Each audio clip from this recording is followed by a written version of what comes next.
40 jours n'auront pas suffi pour rassurer les disciples, malgré le témoignage de ceux et celles qui ont croisé la route du ressuscité. Psaume 47, première strophe. Frappez dans vos mains, vous, tous les humains. À cri redoublé, peuples assemblés, exultez de joie, car voici le roi. Redoutable et doux, Dieu veille sur vous. Son bras souverain, sa puissante main, étend à jamais son règne de paix.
Nous voulons vivre aujourd'hui ce temps de culte, que les chants ouvrent nos cœurs et notre esprit à la parole de notre Seigneur, car Dieu nous accueille en ce jour, chacun d'entre nous, là où nous sommes.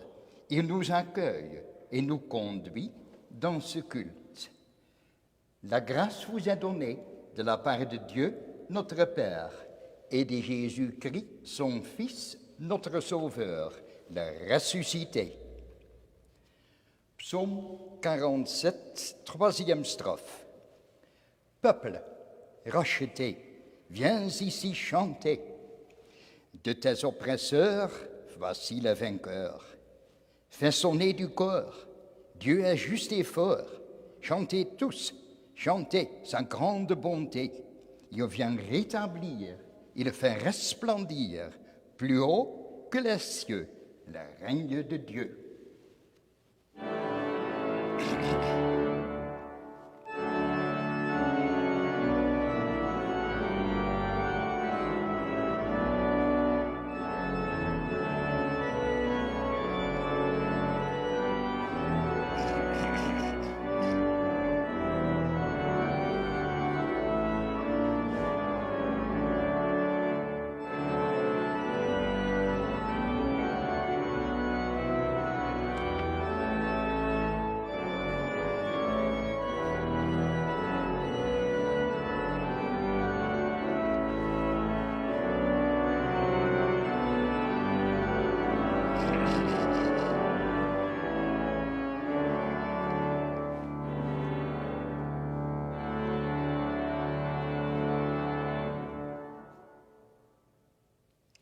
Porte, élevez vos linteaux, Ouvrez, vous toutes grandes portes éternelles, que le roi de gloire fasse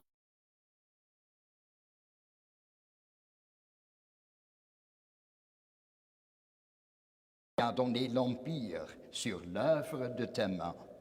Tu as mis toutes choses sous ses pieds. Alléluia. Cantique 34-30, la première strophe. Seigneur Jésus, qui est venu habiter sur la terre, nous t'adorons et nous t'offrons notre ardente prière.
Ayez un même amour, une même âme, une même pensée. Ne faites rien par esprit de parti ou par vaine gloire, mais que l'humilité vous fasse regarder les autres comme étant au-dessus de vous-même. Que chacun d'entre vous, au lieu de voir son propre intérêt, considère aussi celui des autres. Ayez en vous le sentiment qui était en Jésus-Christ, lequel, existant en forme de Dieu, n'a pas voulu se prévaloir de son égalité avec Dieu, mais s'est anéanti lui-même, prenant la forme d'un serviteur. Psaume 117. Vous, tout le peuple, louez Dieu. Pour vous, il est victorieux. Son amour s'est montré plus fort que la puissance de la mort. Sa vérité resplendira à tout jamais. Alléluia.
prions notre Dieu avant de lire les Écritures. Seigneur, nous avons besoin de toi dans notre vie. Donne-nous cette joie de te savoir présent. Donne-nous cette humilité de nous savoir les serviteurs, d'avoir besoin de toi dans tout ce qui fait notre relation aux autres, dans nos choix, nos actes, nos paroles. Donne-nous de recevoir tes promesses et ta grâce comme suffisante. Donne-nous de pouvoir être de tes mêmes passions, remplies de joie et d'amour et de respect pour les autres. Père éternel, merci pour celui que tu as envoyé et qui, par sa mort, nous a réconciliés avec toi et nous a justifiés. Dans le nom de Jésus-Christ. Amen. La première lecture est donc dans le Nouveau Testament, dans l'Évangile selon Luc, au dernier chapitre, c'est le chapitre 24, les 4 derniers versets. Ce sont les versets 50 à 53. Il est conduit jusque vers Béthanie, puis il leva les mains et les bénit. Pendant qu'il les bénissait, il les quitta et fut enlevé au ciel.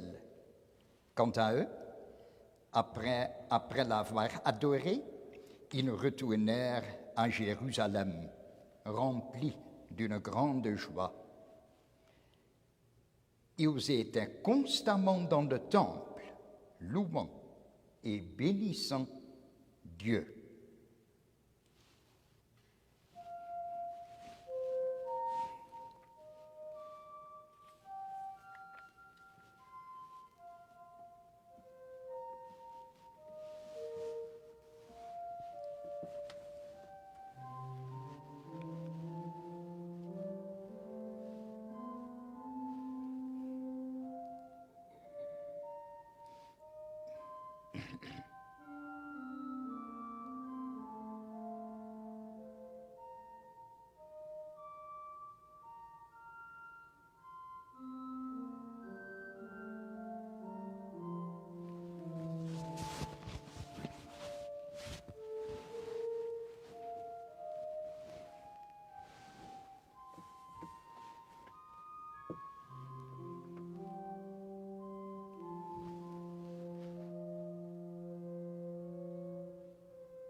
Deuxième lecture dans le livre des Actes des Apôtres, au premier chapitre, les versets 1 à 14.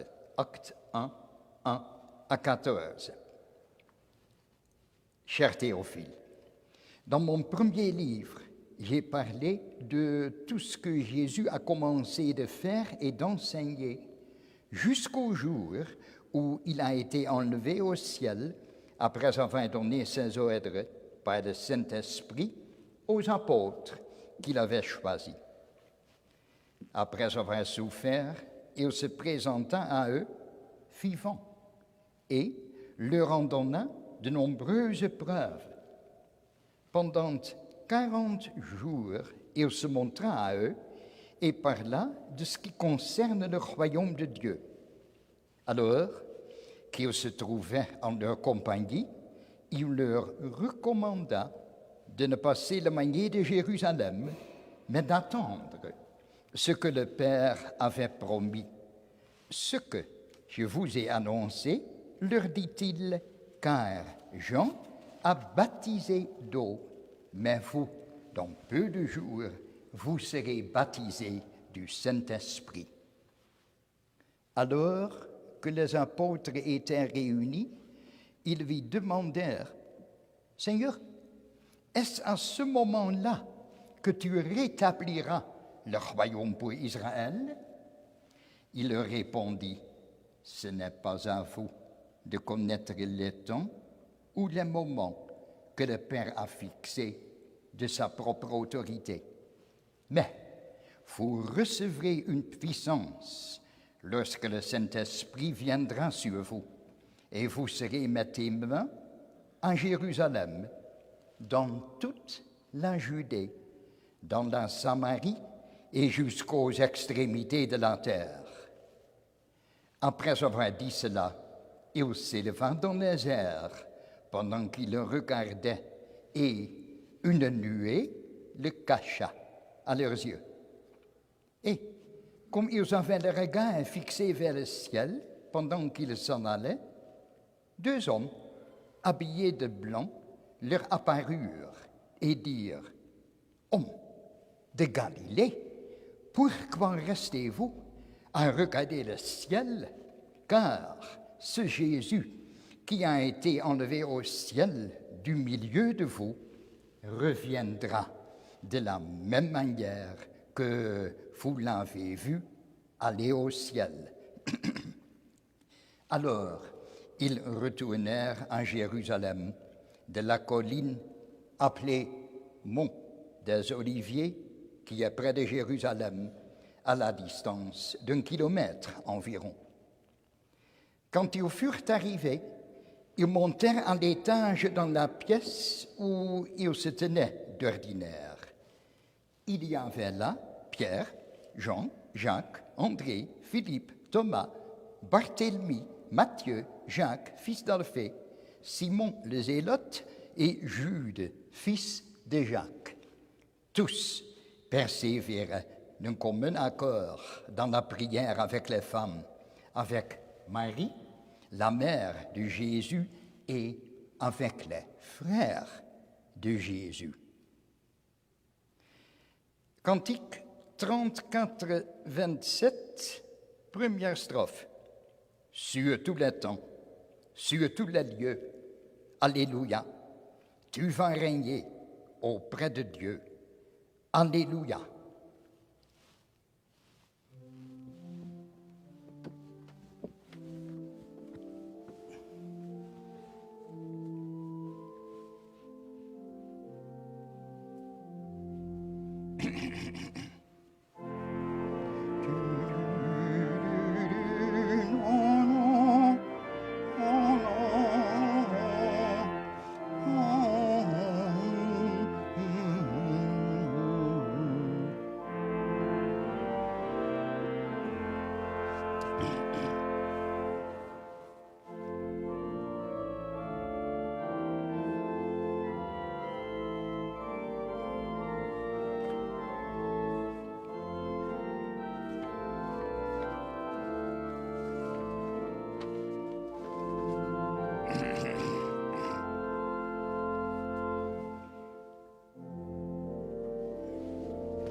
royaume d'Israël sera-t-il rétabli?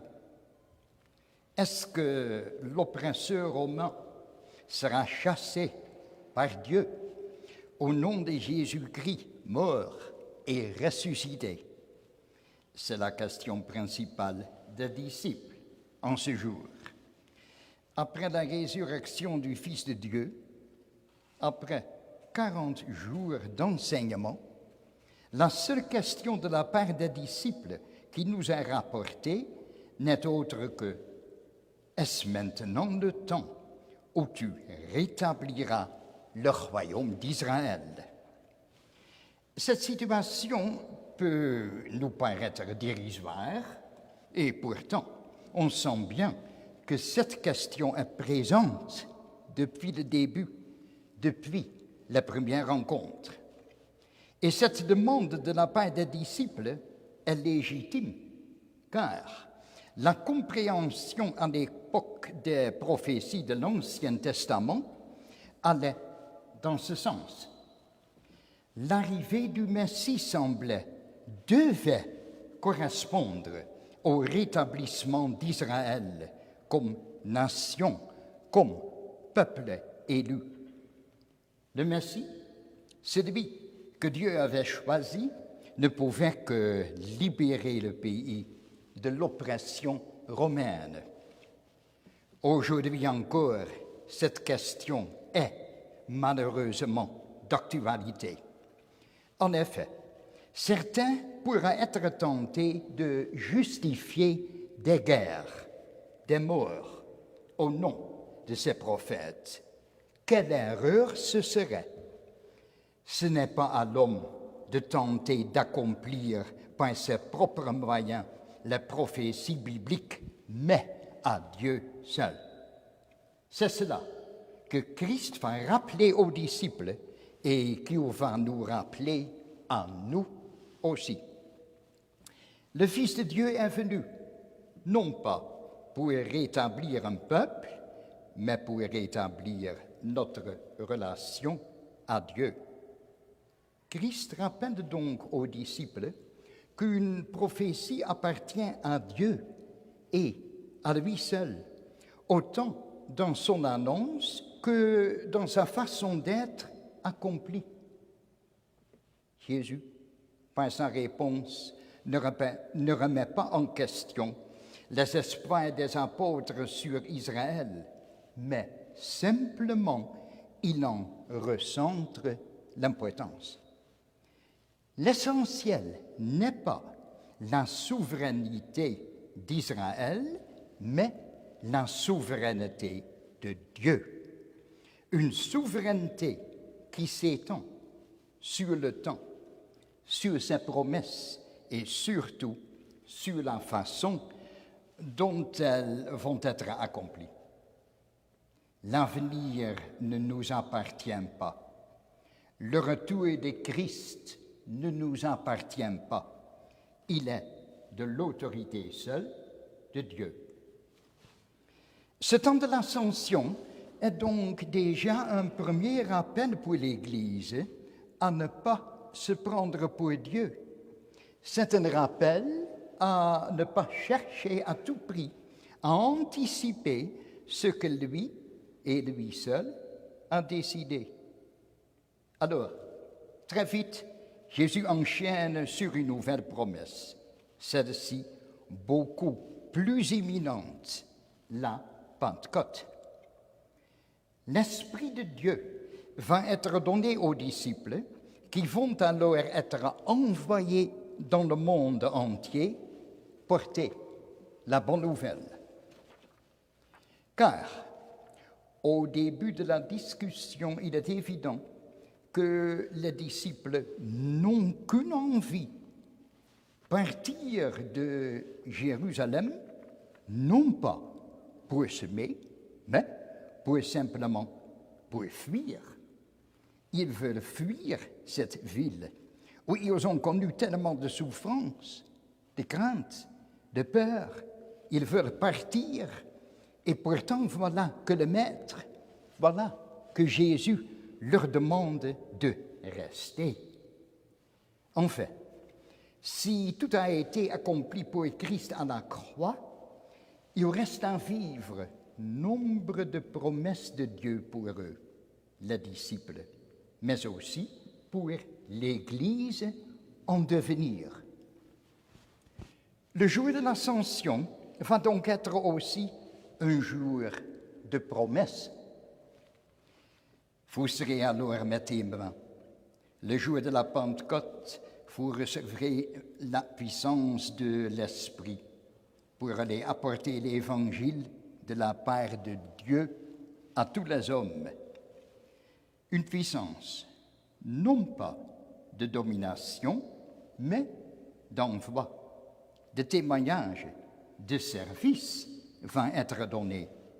C'est là la promesse du Fils de Dieu. C'est là la promesse de Dieu de lui-même qu'il avait préparée depuis le temps reculé. C'est, entre autres, le prophète Malachie qui nous le rappelle dans son livre au chapitre 3. « Ils m'appartiendront, dit le Seigneur le Tout-Puissant, au jour que je prépare comme ma part personnelle. Je les épargnerai comme un père épargne son fils qui le sert. Alors, vous verrez à nouveau la différence entre le juste et le méchant, entre celui qui sert Dieu et celui qui ne le sert pas. Car voici que vient le jour brûlant comme un four. Tous les arrogants et les méchants ne seront que paille. Le jour qui vient les embrasera, dit le Seigneur, le Tout-Puissant. Et on ne leur laissera ni racine ni rameau. Pour vous qui craignez mon nom, le soleil de justice se lèvera, portant la guérison dans ses rayons. » Fin citation. Alors, qu'en est-il pour nous aujourd'hui? On peut se poser la question de la pertinence de fêter l'Ascension qui se retrouve un peu comme coincée entre Pâques et Pentecôte. Et je me suis imaginé en train de faire un sondage dans les églises. L'Ascension est-elle une fête qui a encore un sens aujourd'hui? Et surtout, dans quel cadre personnel, en tant que chrétien, je vis cette fête? Je vous propose maintenant de prendre quelques instants pour répondre à cette question. Chacun pour soi.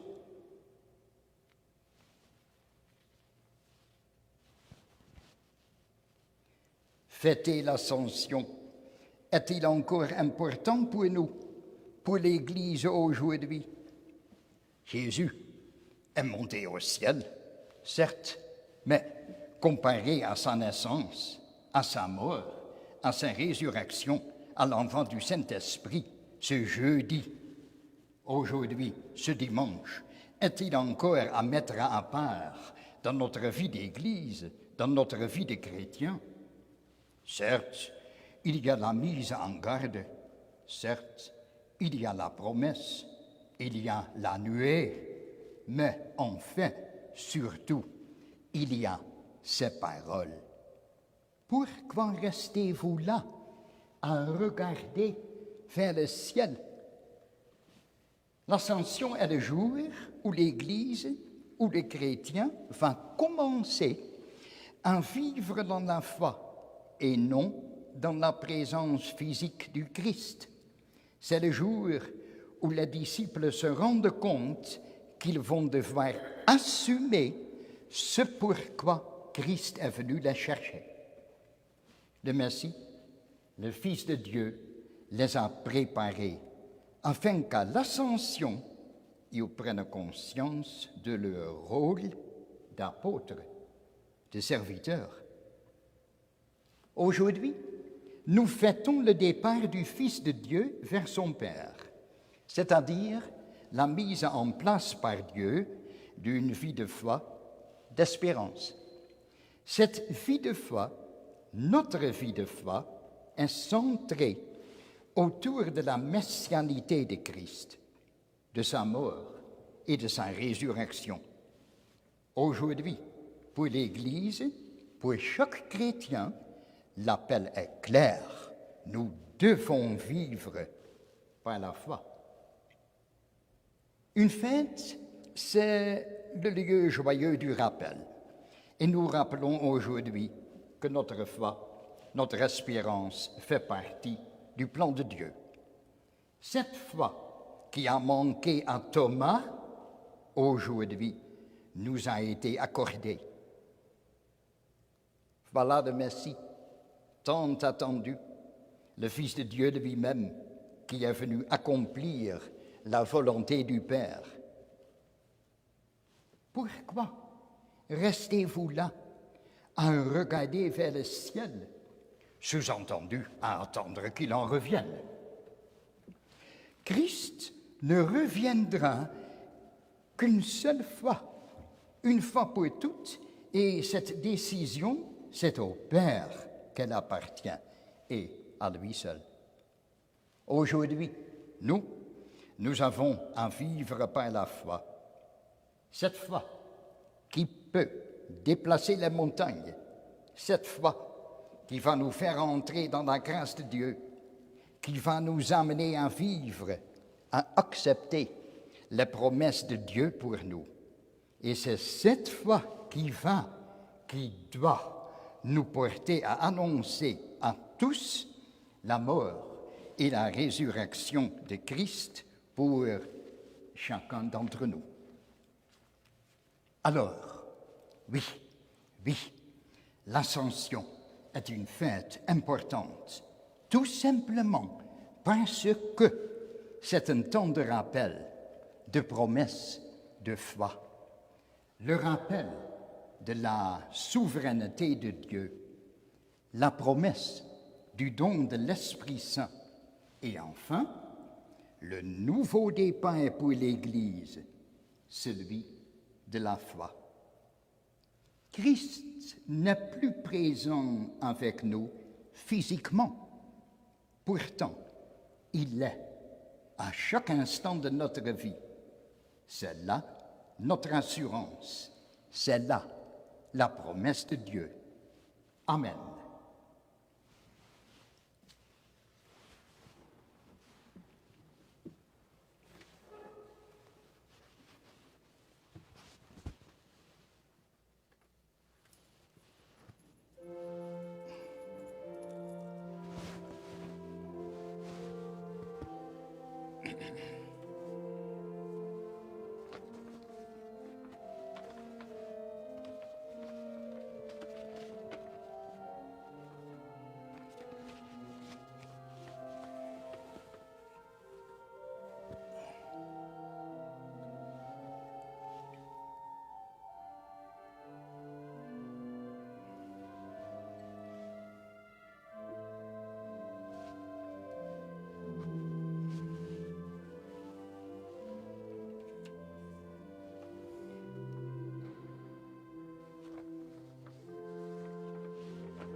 Nous confessons notre foi. Je vous invite à vous lever.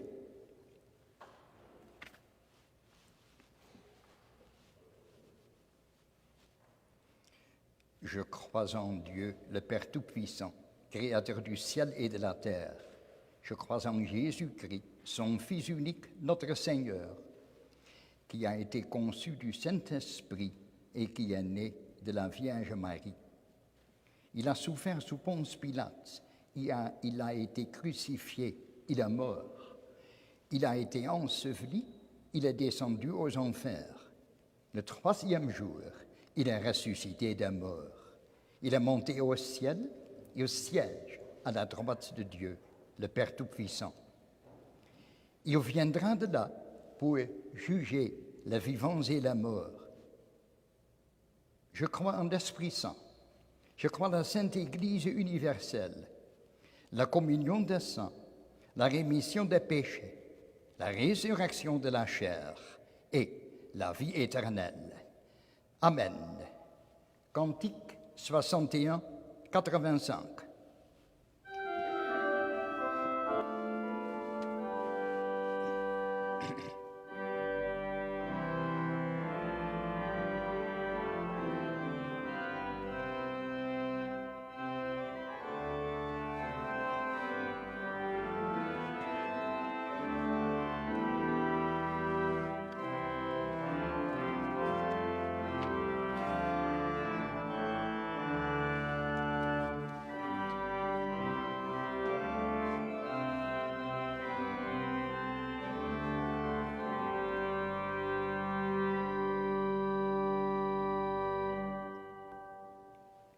Asseyez-vous.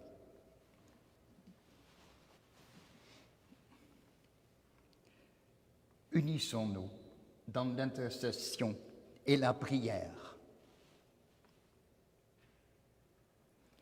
Seigneur, notre Dieu, toi qui t'es fait chair parmi nous, nous te confions ceux qui souffrent dans leur chair, les malades et les infirmes, les vieillards dont la force décline, les agonisants. Et nous prions spécialement pour le pasteur Daniel Rips. C'est l'ancien pasteur de l'Église wallonne de Leyde qui est en ce moment gravement malade. Éclaire-les et soutiens-les pour que, dans leur foi, leur souffrance prenne un sens et qu'ils se confient à toi. Délivre-les dans ta miséricorde. Nous te confions ceux qui souffrent dans leur équilibre nerveux, jusque dans leur désordre mental, fais luire ta lumière et mène-les sur ton chemin. Nous te confions tous ceux qui nous ont demandé le secours de notre prière. Nous te les nommons dans le secret de notre cœur.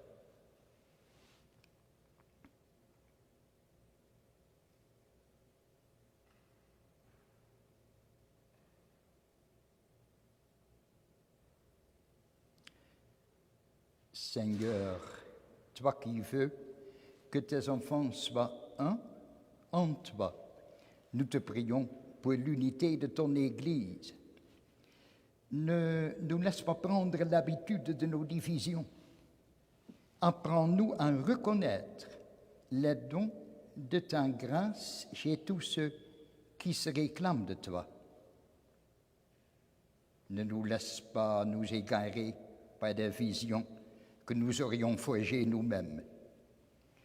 Par ta puissance, Seigneur, rassemble-nous sous la seule autorité de ton Fils, afin que s'accomplisse le dessein de ta bienveillance et que nous puissions toutes et tous te dire dans notre cœur, notre Père qui es aux cieux, que ton nom soit sanctifié, que ton règne vienne, que ta volonté soit faite sur la terre comme au ciel. Donne-nous aujourd'hui notre pain de ce jour. Pardonne-nous nos offenses, comme nous pardonnons aussi à ceux qui nous ont offensés. Ne nous laisse pas entrer dans la tentation, mais délivre-nous du mal. Car c'est à toi qu'appartiennent le règne, la puissance et la gloire au siècle des siècles. Amen. C'est maintenant le temps des annonces.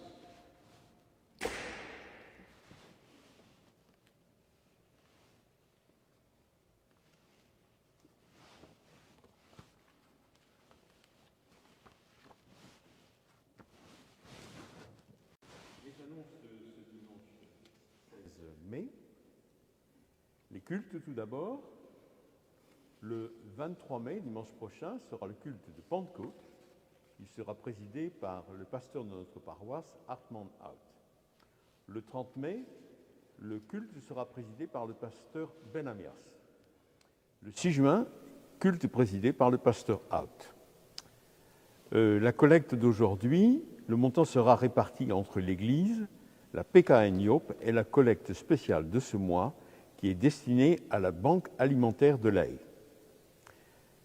Je vous rappelle que tous les samedis matins, ici, est organisé par notre marguillier un club de lecture et que vous pouvez vous retrouver à lire en silence dans notre église et à profiter de ce moment de sérénité.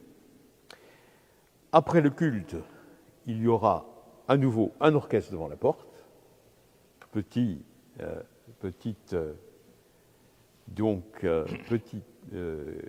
moment musical, le concert de porte. C'est une chose que nous avons mis en place, encore une fois grâce à notre marguillier, que nous avons mis en place ces derniers temps avec le Corona pour respecter les directives et ne pas nous trouver dans l'église. L'agenda, on a un agenda avec quelques petites choses. Une réunion du consistoire, mercredi 19 mai, ce mercredi. Des concerts. Cet après-midi déjà, il y aura un concert à 17h et un autre à 19h. Le concert de 17h est dans l'église, celui de 19h sera aussi dans l'église, mais sera également retransmis en ligne, comme on dit. Ce sera le Woodwind Chamber Virtuosos. Le vendredi 21 mai, un autre concert à 19h30, un concert de jazz par le NGA Trio.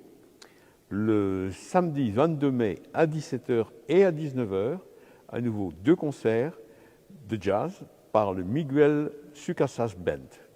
Si vous êtes intéressé, regardez sur notre site et n'hésitez pas à vous inscrire.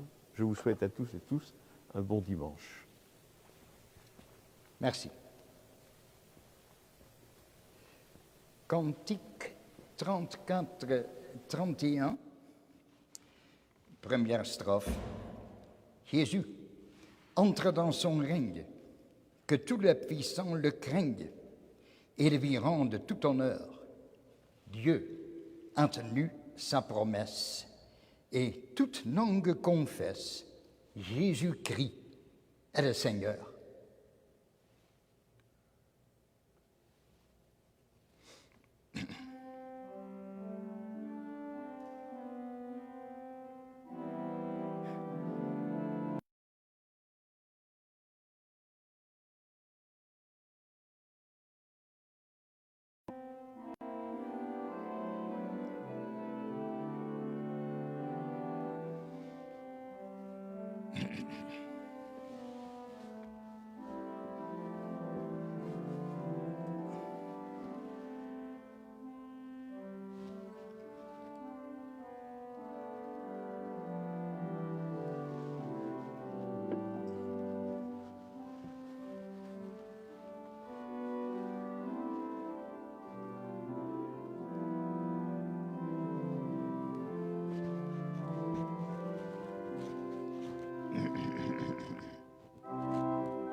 Je vous invite à vous lever.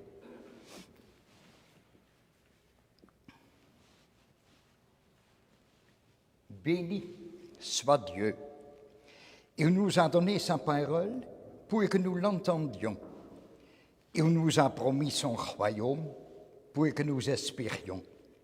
Allez, avec vos sœurs et vos frères, dans l'audace et dans l'adoration, la joie de Dieu sera votre force. En ce jour de l'Ascension, recevons de la part de Dieu sa bénédiction. Que le Dieu de paix vous sanctifie lui-même, tout entier, et que tout votre être, l'esprit, l'âme et le corps soient conservés irrépréhensibles lors de l'avènement de notre Seigneur Jésus-Christ.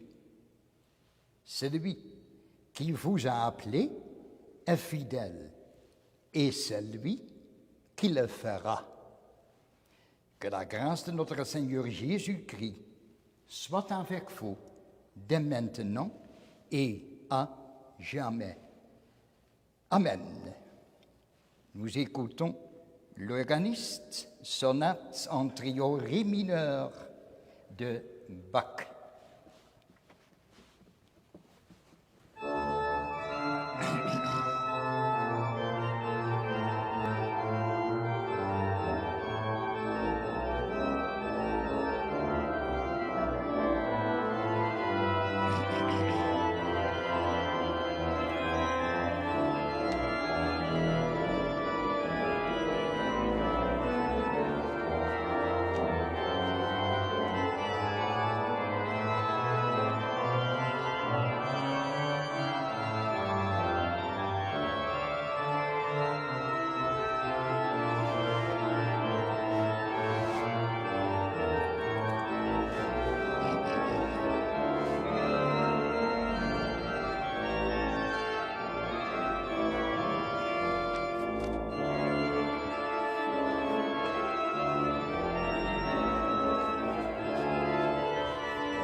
Un grand merci à l'organiste. Comme vous savez, aucune journée sans Bach. Bon dimanche à toutes et tous.